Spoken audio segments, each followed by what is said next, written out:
Welcome back to the channel, everybody. Continuing in our World's Prep deck list videos, we got the man, the myth, the legend, Sung Jinwoo E-Rank Hunter. This guy's got a considerable glow up in the last few months with the experience bundle for the Shadow Monarch. Yeah, like he's just more consistent. He just levels up way faster than the previous skill tree. The actions and the shift attacks really have made him like a dark horse in a way for the world's meta. If you are not prepared for this character, you will make play errors. It will cost you games. I'm not sure how far he's going to go, but he did make a showing in Buffalo and actually did pretty well. So let's get into it. Jinwoo, he's an E-Rank Hunter. Obviously, it's E-Rank and Hunter is his tags. He has a static. Sung Jinwoo begins the game with the Assassin skill tree or the Shadow Monarch skill tree. And then Response Tenacious, remove one XP card from your hand or stage. And at the start of your end phase, level up. We'll go over the Shadow Monarch skill tree. Obviously, it says that we can level up, and then we beginning with Shadow Extraction and move down. So Shadow Extraction, form once per turn. Try to play a Shadow Shift attack from your discard pile. 7 hand size, 30 health character after turn 1 seems pretty good, right? Like, it's overstated for the hand size. Sure, you do have to level up on your first turn, which, you know what, guess what? You're always going to level up on your first turn, so you become a 7 hand size character. Going into turn 2, you can go ahead and review an attack, and then play it on your turn 2. This just gives him more of a reach, and he doesn't really need to like always have to draw attacks because he's always going to have one to start an enhanced step to continue the turn. Like, we'll get into the attacks, but some of them are better to reuse over and over again than others. But yeah, like this just, I can't believe they put this on the first ability. He becomes a 7-handed character. It's very good. Next up is Shadow Preservation. Enhance once per turn. This attack gets -2 damage for each shadow card in your stage and card pool. Once per turn DR nuke. Usually on average it's about 2 to 6 usually until late game, where it can actually just delete entire attacks after like turn 2 or 3, right? Depending on how many shadow cards you got in your stage. I'm looking forward to maybe we get shadow we get maybe like shadow tagged foundations, or maybe if we get like another experience bundle, or maybe a booster set for solo leveling in 2027. Maybe we can get some more shadow cards, which would make this more powerful. And then we got Shadow Exchange. This should be no surprise to anybody. This is from War Chief. Sacrifice a backup, draw a card.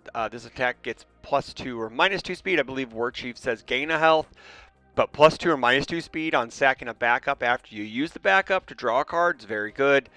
It increases our hand size using already used resources. And then we got the top level 4 Monarch's Domain. Enhance, your attack gets +X damage. X equals the number of shadow cards in your stage and card pool +2. So it's always a free 2 damage. I've gotten this to 6 damage, 7 damage on just regular attacks. It gets crazy. He gets 2. So overall, we could be a 7 hand size 30 health character with a DR, with speed control, and a huge damage bonus. So this guy at level 4 is really cooking. They cooked on this kit, this new Shadow Monarch kit. So let's get into the attacks. We start off with the best one. Bear Bite. 5 difficulty, 3 check, 2 mid block, 5 mid for 3, shift, throw, Shadow XP. Response. After this attack is not blocked, your rival sacrifices a foundation. That's not that big of a deal. The fact is that once this hits our hand, we get to play this every turn after turn 1. We're never taking momentum. I usually don't build the first copy I see, because I want to just throw it in my discard pile and have a 5 damage throw every turn. And then if we level 4 it, it's a 7 damage plus throw every turn. And then it transforms into Tank, Shadow Bear, Unique, Shadow XP, Enhance commit. This attack gets -3 damage. Only playable if this backup isn't being attacked, and it has 5 stamina. It's fine. It's just another DR nuke. Really, this one honestly never really hits the. Unless I have multiple copies, I usually don't shift it because I want to be able to play this every turn. Because sometimes 5 damage will get you there, especially against 7-handers if they don't have throw hate. But this is the number 1 attack we want to play every turn. This is, if that was 1A, this is 1B. Chivalrous Charge, 4 difficulty, 3 check, 1 low block, 3 low for 4, shift, charge, shadow, weapon, XP. Blitz, this attack gets 3 damage. If your rival has no cards in hands, they draw a card. That part, not that big of a deal. Having a 3 low 7 when you want it, every turn out of your discard pile is really, really great. A perfect low block, which kind of adds into the transform side, which is Egress, Unique, Shadow, XP, Static. While this card is in your stage, your attacks get 1 speed. Your rival's attacks get -1 speed. It's some really good speed manipulation on a backup. When you build this card, we build it committed. Do the enhance, add this card to your hand. So after you build it, you're able to lift it to playing it again, or have a snap 1 low block in hand. It has 4 stamina if I haven't mentioned. This guy's usually the first target. If people are attacking your backups, this is the first target because 1, gives you -speed, gives you plus speed, your rival -speed. You get to add it to your hand to use it again. Also, the funny thing is, though, if they kill him, it's just going to come back next turn anyways. So, yeah. Maybe we're trying to get rid of the damage nuke, or maybe stop your damage pump on the next turn. But this guy is definitely 1B when you just want to just keep throwing attacks, because 7 damage on a low attack is usually pretty good. Now, this is the one that it's probably the most contentious to play. Rage Riot, 6 difficulty, 3 check, 0 high block, 4 high for 7, shift, fury, shadow, weapon, XP. Response, after this attack deals damage, we build it transformed. That's spicy 0 high block. Sure, it's a 6 difficulty move. It's usually the worst one to play out of your discard pile if it's like turn 2, because you check a 3, yeah, you ain't doing much else after that. But if it hits, we do build it transformed. It does clear our card pool, so your rival probably wants to at least full block this. Maybe if we can get some speed on it, make them spend some resources, so we can actually soften our rival up. And then it transforms into Iron, Former Hunter, Unique, Shadow, XP, Enhance, Commit. This attack gets +3 damage. Response, after this backup is attacked, your rival loses a health, and he has 7 stamina. It's a nice little damage bump. If they try to attack it, they lose some. It can kill them if they're at 1, which is kind of nice. Those are effects that are happening a lot nowadays. But yeah, this guy is probably the worst shift attack you play, but that spicy 0 high block kind of keeps it in the deck because, yeah, +7 damage is not that terrible. So, and one of my favorite cards out of the kit, out of this new Shadow kit, is Shadow Sorcerer. 4 difficulty, 3 check, 1 high block, 4 low, 4, shift, shadow, spell, XP.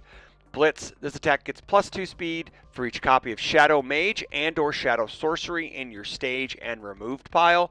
So what's really cool about this is that if you have one built, or if you've removed one for to level up, or somehow it's gotten removed like via Animus Shot or whatnot, it counts towards that speed bonus. So it gives you a little bit of a push on the low zone, which is kind of nice. And then coupled with Sung Jinwoo's level 4 ability for 2 extra damage plus, it can get pretty big and scary. Also, the flip side, Shadow Mage, Shadow XP, Enhance Remove, add 1 spell attack from your discard pile to your hand, which it can pick itself up, which is great. Only playable if this backup isn't being attacked. We do play another spell in the deck, so we can pick up our other win con, which is Harness on Death, which we'll get into next. It can pick that up. It can pick Shadow Sorcery up. It's very, very nice. So if they're not attacking, so if you're at level 3, they're probably not attacking your backups because you can just abort the attack. So this guy can go pick up a 1 high block, which is Harness on Death or this, if you need a high block, or if you're trying to sculpt a turn. you're trying to actually just pop him on your turn, and that ability goes towards the blitz on other shadow sorceries. So it's really, really cool. It's a very good synergistic dual-sided card. I like this a lot. Now, the secondary win con, Harness Undeath, 4 difficulty, 3 check, 1 high block, 4 low 4, spell, sack a backup. We gain Echo, very cool. We love Echoes on 4 diffs for very, very minimal cost. We just need to have the momentum. Response card pool, after your rival loses a health, we gain health, which not only do we get to gain health, we get to ping our rival with this attack, with the second response. We also play Death Rattle, so we have multiple ways to gain health after our rival has lost health. So response, lose 2 health. After this attack deals damage to a character, your backup loses X, your rival loses X health. X equals the number of backups in all discard piles. We are playing Jaeger's followers, if you haven't noticed. So I know that the shift attacks reshift back to their front side when they hit the discard pile, but Jaegerists are plentiful, and we do play 10, so we can just nuke our rival down from out of nowhere if we have enough in there. And rounding out the attacks, we have 2 copies of Rising Uppercut, 4 difficulty, 3 check, 0 high block. We have 2 0 high blocks in this deck. It's so good to block high zone. 4 high 4 punch, static.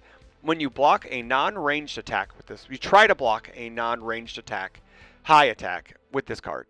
Reduce that attack speed to 4. So when we go to play it, we set that speed to 4 no matter how fast it is, and we're blocking on a 4+ progressive.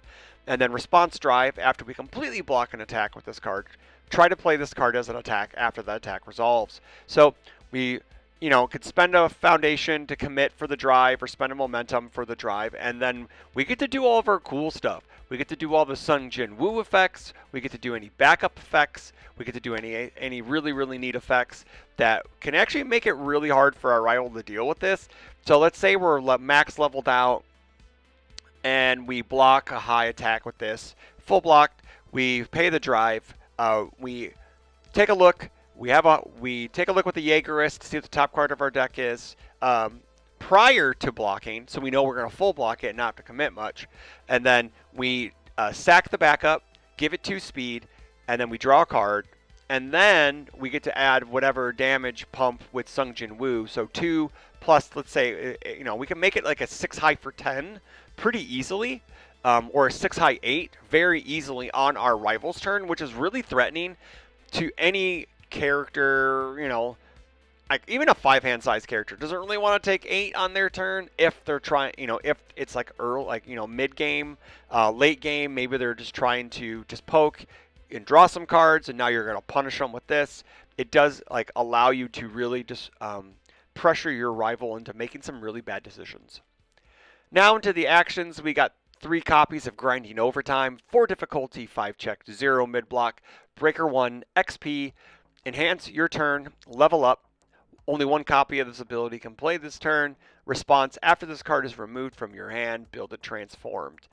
And then it transforms into Orc Soldier, Shadow XP. Response, after you remove this card from your stage, gain 2 health, and it has 2 stamina. This card is the #1 reason this character is now is considered good. He was decent, but he was just too slow, not being able to level up twice in a turn due to double dungeon. That card just really put a hamper on him. Being able to level up with this and then level up at the end of the turn can really jump you a turn, which is really nice. It gets you a nice 0 mid block. This deck has like multiple 0 blocks, which is crazy. It's awesome. We got 0 mids, 0 highs, and 0 lows. It can block very, very well. Also, when you remove it, due to Sung Jinwoo's response, you get a resource out of it that you can then just remove to level later, or it becomes part of the damage pump or the damage reduction ability. So yeah, it's like, I think this is the best designed kit in maybe in current era. I would say 2024. I would say maybe the best kit like in the new era. Like, this guy is so well designed, and it's not like ham-fisted or overdone or overtuned. It's just it's like perfect. Like what he wants to do, the kit's so good. I cannot praise the designer of this. I don't remember who designed it, but the UVS team really knocked it out of the park with this kit. We've got 10 copies of Jaeger as followers. 1/5, 2 mid-block, ally. You can include up to 10 copies of this card in your deck. Enhance, commit, look at the top card of your deck. You may mill one, so if we don't like it, we can mill it. Enhance, commit, this attack gets -1 speed for every 2 copies of Jaeger as follower in your stage, minimum 1. So it gives us a little bit of a speed reduction. It gives us a little peek at the top of the card, top deck, the top card of the deck.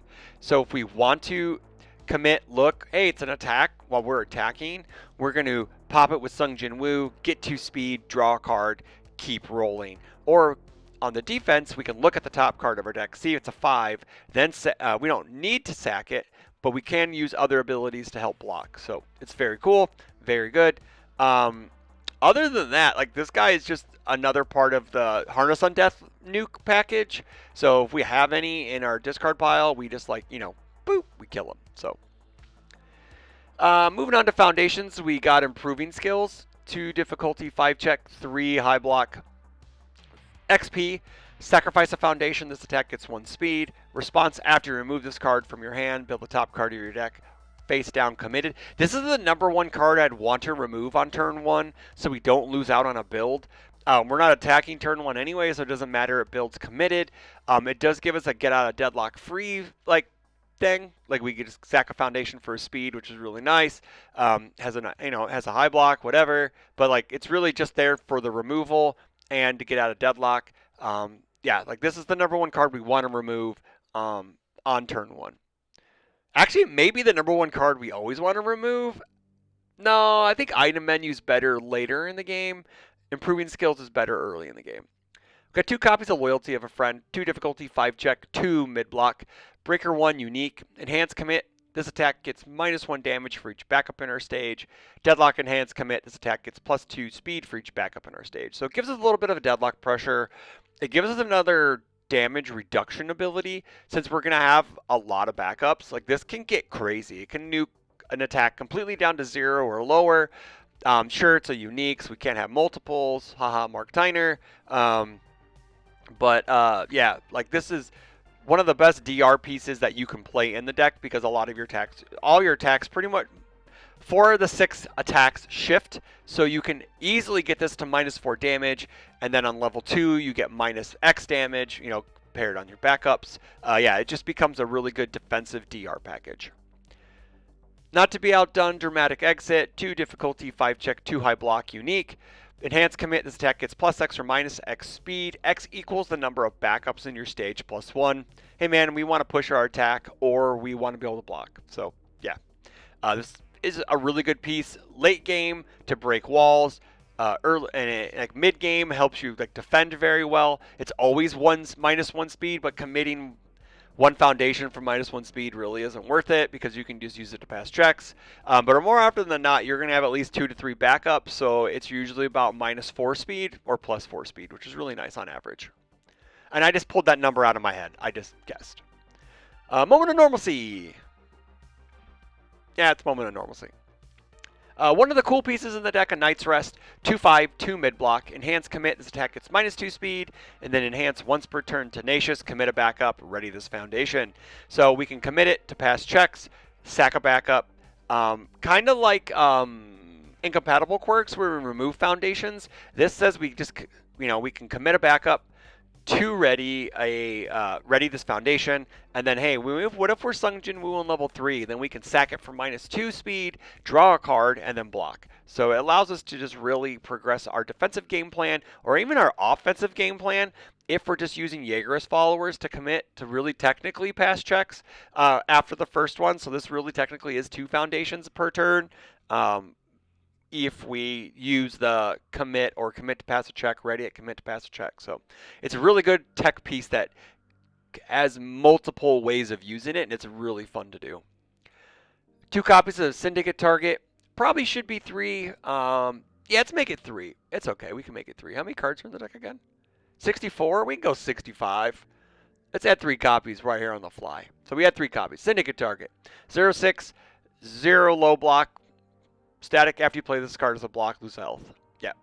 It gives us a little bit of block coverage. It gives us a 6 check, which is really nice. So, maybe we need to block on a 6 and they're still in the deck and we miracle check it. So, yeah. It's just there. It's a really good numbers card. Really rounds out our builds.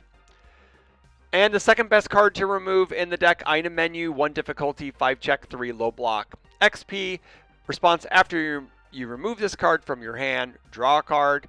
Which is kind of funny that if you have this card in your hand and someone animus shots you and they remove it, you have to remove it, you get to draw a card, you get to replace it, which is kind of nice. But yeah, after I'd say turn 2, this is probably the better card to have removed outside of improving skills. Improving skills isn't that bad either. Building is not. Building 1 committed is pretty good. But yeah, being able to replace the card in your hand is pretty much paramount. Yeah, it allows you to build out more on your turns or play more cards, so then you can just remove this to draw a card at the end of the turn to have extra resources in your hand.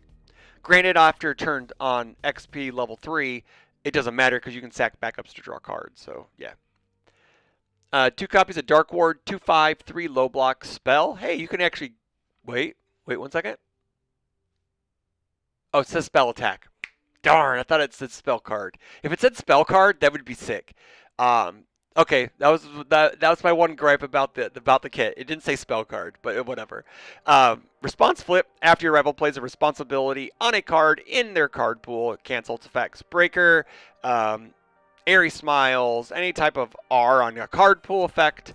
Kind of like Harness on Death, we're able to cancel it. We're not a pact bound, which would have been really cool. Actually, if he was pact bound, because he's technically like a warlock. He does have he can summon. He's like a necromancer technically, but it would be cool if they gave him pact bound to use this entire card. That would be really sick. I think that would have been cool. Botan's coaching 0/5, 3 mid, enhanced flip. Both players discard a card and draw a card. Yep, it's card cycling. When we're trying to dig for attacks or dig for block mods. Yeah, block zones. It just helps us out. Helps us filter. 2 copies of Foresight. 0 difficulty, 5 check, 3 low block. Response. After you play this card, look at the top card of your deck. Reveal the top card of either player's deck. It's just a numbers card. Helps us round out our builds on turn 1. Lets us peek at the top of their deck after playing this on a 3 to see if we can pass that last foundation that we need. And then we build 4, remove 1. We're in a good spot on turn 1. 2 copies of Desperate Struggle, 3 difficulty, 5 check, 4 mid block. Response flip. After your rival's attack gets a damage bonus, return it to printed, and then the same thing with speed. This is one of the best defensive cards in the game right now, especially against Midoriya on the move. Allows you to just reset their big attacks down. Allows you to just reset any big statted moves that people have added a lot of stats. Maybe after a big EX or a big powerful, allows you to block. And then we got 3 copies of Death Rattle, 2/5, 2 high block. Response. After one of your backups are destroyed, your rival loses 1 health. Deadlock form, commit, destroy 1 non-unique rival foundation. Sure, we got some deadlock pressure, but what we really want to do is first use the cool solo leveling copies, which is really sick looking. And then 2, we're going to be sacking the Icarus to effects. Maybe our rival is attacking our shadow backups. So it specifically says destroyed, so that means that if we've sacked 1 or if our rival has attacked 1, that also burns them 1. It would have been really sick. It would have been really crazy if it would have said after one of your backups leaves your stage, your rival loses a health. That would have been wild because all the effects you could, Egress, a Shadow Sorcerer, stuff like that, just leaving your stage, burning for 1. Whoa, that's crazy. So yeah, this is a pretty cool piece. It gives you a little bit of more reach during the game, a little bit burn. Like I said, if you play Harness on Death, sack a backup, you burn them with that, then you gain some extra health with Harness on Death. So yeah, it's a very neat card. Moving into the board, we got 2 more copies of Desperate Struggle to round out the playset. 2 more copies of Dark Ward to round out the playset. Another Moment of Normalcy, because, it's Moment of Normalcy. An extra grinding overtime if we need the mid block and breaker. And then we got Hero's Upbringing, 3 difficulty, 5 check, 2 mid block, ranged. Response, destroy 1 foundation. After your rival plays the same ability on the same card for a second or greater time this turn, seal their character. Enhance, remove 1 copy of Hero's Upbringing from your discard pile. Seal all cards in both players' card pools and momentums. Characters with repeated abilities have to fear this card. This card can seal them, like a Midoriya. Unfortunately, you can't seal Mark Tyner. But like Mikasa, stop her from drawing, stop her from giving damage. It just even in the mirror, Sung Jinwoo. I mean, like, I guess on backups? No, I guess they're all once per turns. Oh no, yeah. If they do the sack 1 backup -2/+2 draw a card, you can get them on that, but it's probably not that big of a deal. Yeah, but it allows you to seal characters or cards that you don't want to deal with. And then we got 2 copies of Showdown, 3 difficulty, 4 check, 3 high block. Response, after you block with this card, commit 2 rival foundations. It's a really good defensive piece. And then response, commit 2 foundations. After your rival plays an ability on an action card, cancel it. I don't remember. Maybe we do it like on an action that really matters. But like normally that part's blank and we just block and commit 2 of our rival's best foundations and then we try to crack them back. So, all right, everyone. So that is the Sung Jinwoo on Death Monarch Shadow Dude Skill Tree Man card deck profile. So this is the Sung Jinwoo Death, Shadow Monarch deck. This deck's cool, man. It is a blast to play as and a blast to play against. Just his gameplay pattern is so, like, very neat. And it's awesome. And it's actually, like, very synergistic. And it's very potent if you're not prepared for it. So you should be ready for it. Packing your backup hate, packing certain foundational hate, throw hate specifically against this deck because Bear Bite is coming every turn and it's going to get bigger and bigger. So that's all I got for today, guys. Let me know in the comments below what you think of this deck. Is Sung Jinwoo going to make a splash at Worlds Day 1, Day 2? Is he going to take down the crown as World Champion? That would be crazy. But yeah. Let me know what you think in the comments below. Don't forget to like, share, comment, subscribe so you don't miss another video of this Worlds Prep series. And then until the next video, take care.